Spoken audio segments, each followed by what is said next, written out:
How the Grinch Stole Christmas by Dr. Seuss, narrated by Daves-Raves. Every Who down in Whoville liked Christmas a lot. But the Grinch, who lived just north of Whoville, did not. The Grinch hated Christmas the whole Christmas season. Now please don't ask why. No one quite knows the reason. It could be his head wasn't screwed on just right. It could be, perhaps, his shoes were too tight. But I think that the most likely reason of all may have been that his heart was 2 sizes too small. But whatever the reason, his heart or his shoes, he stood there on Christmas Eve, hating the Whos, staring down from his cave with a sour, grinchy frown at the warm, lighted windows below in their town, where he knew every Who down in Whoville beneath was busy now, hanging a mistletoe wreath. "And they're hanging their stockings," he snarled with a sneer. "Tomorrow is Christmas. It's practically here." Then he growled, his Grinch fingers nervously drumming. "I must find a way to stop Christmas from coming." For tomorrow, he knew, all the Who girls and boys would wake bright and early. They'd rush for their toys, and then, oh, the noise, noise. That's one thing he hated. The noise.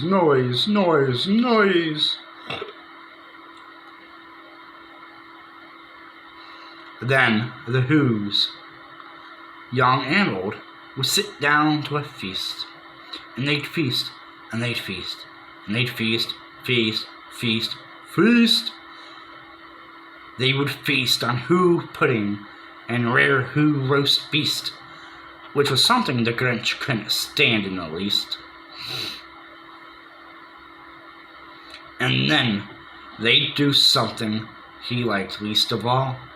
Every Who down in Whoville, the tall and the small, would stand close together with Christmas bells ringing. They'd stand hand in hand, and the Whos would start singing. They'd sing, and they'd sing, and they'd sing. And the more the Grinch thought of his Who Christmas singing, the more the Grinch thought, "I must stop this whole thing. Why, for 53 years I've put up with it now. I must stop this Christmas from coming. But how?" Then he got an idea. An awful idea. The Grinch got a wonderful, awful idea. "I know just what to do." The Grinch laughed in his throat, and he made a quick Santa Claus hat and a coat, and he chuckled and clucked. "What a great saint! What a great Grinchy trick! With this coat and this hat, I look just like Saint Nick. All I need is a reindeer." The Grinch looked around, but since reindeer are scarce, there was none to be found. Did that stop the old Grinch? No. The Grinch simply said, "If I can't find a reindeer, I'll make one instead." So he called his dog, Max. Then he took some red thread and he tied a big horn on top of his head. Then he loaded some bags and some old empty sacks on a ramshackle sleigh, and he hitched up old Max. Then the Grinch said, "Get up! Giddy up!" And the sleigh started down toward the homes where the Whos lay a snooze in their town. All the windows were dark. Quiet snow filled the air. All the Whos were all dreaming sweet dreams, without care. When he came to the first little house on the square, "This is stop number 1, the old Grinchy Claus hissed, and he climbed to the roof, empty bags in his hands. Then he slid down the chimney, a rather tight pinch. But if Santa could do it, then so could the Grinch. He got stuck only once, for a moment or two. Then he stuck his head out of the fireplace, flew, where the little Who stockings all hung in a row. These stockings, even, are the first to go. Then he slithered and slunk, with a smile most unpleasant, around the whole room, and he took every present, pop guns and bicycles, roller skates, drums, checkerboards, tricycles, popcorn and plums, and he stuffed them in the bags. Then the Grinch, very nimbly, stuffed all the bags, one by one, up the chimney. Then he slunk to the icebox. He took the Who's feast. He took the Who pudding. He took the roast beast. He cleaned out the icebox as quick as a flash, while the Grinch even took their last can of Who hash. So Who's like to get high, huh? Good to know. Then he stuffed all the food up the chimney with glee. And now, grinned the Grinch, I will stuff up the tree. The Grinch grabbed a tree and started to shove, when he heard a small sound like the coo of a dove. He turned around fast, and he saw a little Who, little Cindy Lou who was not more than 2. The Grinch had been caught by this tiny Who daughter, who had gotten out of bed to get a cup of cold water. She stared at the Grinch and said, "Santa Claus, why?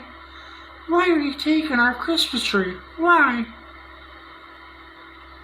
But you know, that old Grinch was so smart and so slick. He thought up a lie, and he thought it up quick. "Why, Mr. Little Tot," the fake Santa Claus lied, "there's a light on this tree that won't light on one side, so I'm taking it to my home, to my workshop. My dear, I'll fix it up there, then I'll bring it back here." And his fib fooled the child. Then he patted her head, and then he got her a drink, and he sent her to bed. And when Cindy Lou Who went to bed with her cup, he went to the chimney and stuffed the tree up. Then the last thing he took was a log from their fire, for their fire. Then he went up the chimney himself, the old liar. On the walls he left nothing but hooks and some wire. And the one speck of food he left in the house was a crumb that was even too small for a mouse. Then he did the same thing to the other Who's houses, leaving crumbs much too small for the other Who's mouses. It was 1:15 dawn. All the Who's still abed. All the Who's still a snooze. When he packed up his sled, packed it up with their presents, the ribbons, the wrappings, the tags and the tinsel, the trimmings and the trappings. 3,000 feet up the side of Mount Crumpet, he rode with his load to the tip-top to dump it. Pooh, pooh to the Who's. He was Grinchishly humming. They're finding out now that no Christmas is coming. They're just waking up. I know just what they'll do. Their mouths will open a minute or two. Then the Who's down here will all cry, "Boo hoo!"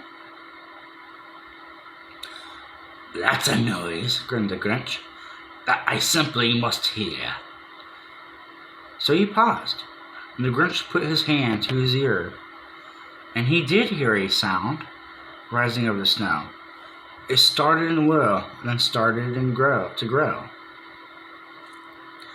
But the sound wasn't sad. Why, this sounded merry. It couldn't be so, but it was merry, very. He stared down at Whoville. The Grinch popped his eyes. Then he shook. What he saw was a shocking surprise.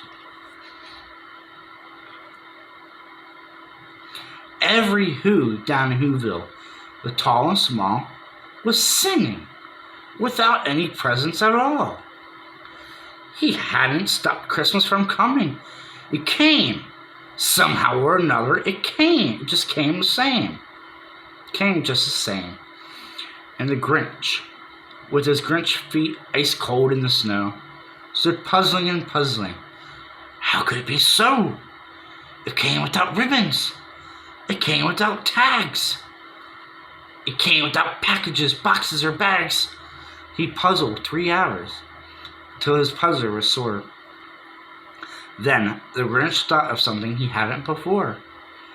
Maybe Christmas, he thought, doesn't come from a store. Maybe Christmas, perhaps, means a little bit more. And what happened then? Well, in Whoville, they say that the Grinch's small heart grew 3 sizes that day.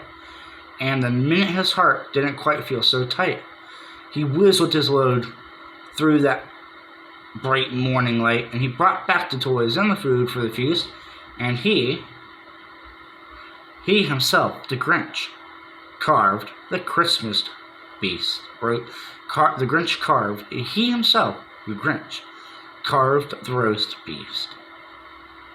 And that concludes Dr. Seuss's How the Grinch Stole Christmas. Hope you guys have enjoyed this narration by Daves-Raves. Stay tuned for more content. Daves-Raves out. Peace. Make sure you guys like, share, and subscribe.